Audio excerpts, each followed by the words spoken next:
ನಮಸ್ಕಾರ ಸ್ನೇಹಿತರೆ, ಸ್ನೇಹ ಲೋಕ ಕೇಕೆ ಚಾನಲ್ಗೆ ನಿಮ್ಮೆಲ್ಲರಿಗೂ ಸ್ವಾಗತ.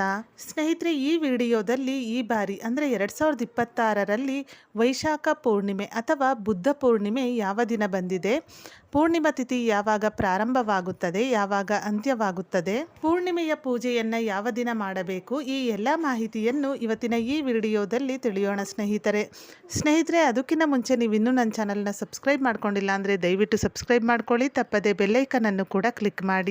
ವೈಶಾಖ ಪೂರ್ಣಿಮೆಯ ದಿನದಂದು ಬುದ್ಧನ ಜನನವಾಯಿತು ಎಂಬ ನಂಬಿಕೆ ಇದೆ. ಆದ್ದರಿಂದ ಈ ಒಂದು ಹುಣ್ಣಿಮೆಯ ದಿನವನ್ನ ಬುದ್ಧ ಪೂರ್ಣಿಮೆ ಅಂತಲೂ ಕೂಡ ಕರೆಯಲಾಗುತ್ತದೆ.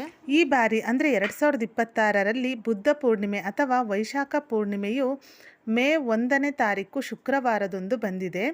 ಇನ್ನು ಪೂರ್ಣಿಮಾ ತಿಥಿ ಪ್ರಾರಂಭ ಮತ್ತು ಅಂತ್ಯವನ್ನು ನೋಡುವುದಾದರೆ, ಪೂರ್ಣಿಮಾ ತಿಥಿ ಪ್ರಾರಂಭವಾಗುವುದು ಏಪ್ರಿಲ್ 30ನೇ ತಾರೀಕು ಗುರುವಾರ ರಾತ್ರಿ 9:12 ಪ್ರಾರಂಭವಾಗಿ ಪೂರ್ಣಿಮಾ ತಿಥಿ ಅಂತ್ಯವಾಗುವುದು ಮೇ 1ನೇ ತಾರೀಕು ಶುಕ್ರವಾರ ರಾತ್ರಿ 10:52. ಹೆಚ್ಚಿನ ಪ್ರಮಾಣದ ಪೂರ್ಣಿಮಾ ತಿಥಿ ಅಥವಾ ಸೂರ್ಯೋದಯದ ತಿಥಿ ಇರುವುದು ಮೇ 1ನೇ ತಾರೀಕು ಶುಕ್ರವಾರ. ಆದ್ದರಿಂದ ಈ ಒಂದು ಪೂರ್ಣಿಮೆಯ ಪೂಜೆಯನ್ನು ಅಥವಾ ಪೂರ್ಣಿಮೆಯ ಆಚರಣೆಯನ್ನು ಮೇ 1ನೇ ತಾರೀಕು ಶುಕ್ರವಾರದಂದು ಆಚರಿಸಲಾಗುತ್ತದೆ. ಪೂರ್ಣಿಮೆ ಅಥವಾ ಹುಣ್ಣಿಮೆಗೆ ವಿಶೇಷವಾದ ಮಹತ್ವವಿದೆ. ಪ್ರತಿ ತಿಂಗಳು ಹುಣ್ಣಿಮೆ ಬರುತ್ತದೆ. ಪೂರ್ಣಿಮೆಯ ದಿನದಂದು ವಿಶೇಷವಾಗಿ ಲಕ್ಷ್ಮಿ ಮತ್ತು ವಿಷ್ಣುವನ್ನು ಪೂಜಿಸಲಾಗುತ್ತದೆ. ಅದೇ ರೀತಿಯಾಗಿ ವೈಶಾಖ ಪೂರ್ಣಿಮೆಯ ದಿನದಂದು ಕೂಡ ಲಕ್ಷ್ಮಿ ಮತ್ತು ವಿಷ್ಣುವನ್ನು ಪೂಜಿಸಲಾಗುತ್ತದೆ. ಬುದ್ಧನನ್ನು ವಿಷ್ಣುವಿನ ಒಂದು ಅವತಾರ ಅಂತ ಕೂಡ ಹೇಳ್ತಾರೆ.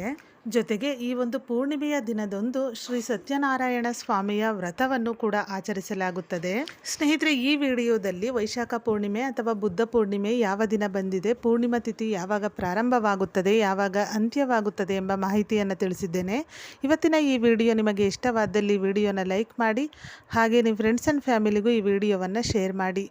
ಇದೇ ಥರದ ಮತ್ತಷ್ಟು ಮಾಹಿತಿಗಾಗಿ ಸ್ನೇಹ ಲೋಕ ಕೇಕೆ ಚಾನಲ್ನ ಸಬ್ಸ್ಕ್ರೈಬ್ ಮಾಡಿಕೊಂಡು ಸಪೋರ್ಟ್ ಮಾಡಿ. ಕೊನೆ ತನಕ ವಿಡಿಯೋ ನೋಡಿದ ಎಲ್ಲರಿಗೂ ಧನ್ಯವಾದಗಳು. ಸರ್ವೇ ಜನ ಸುಖಿನೋ ಭವಂತು.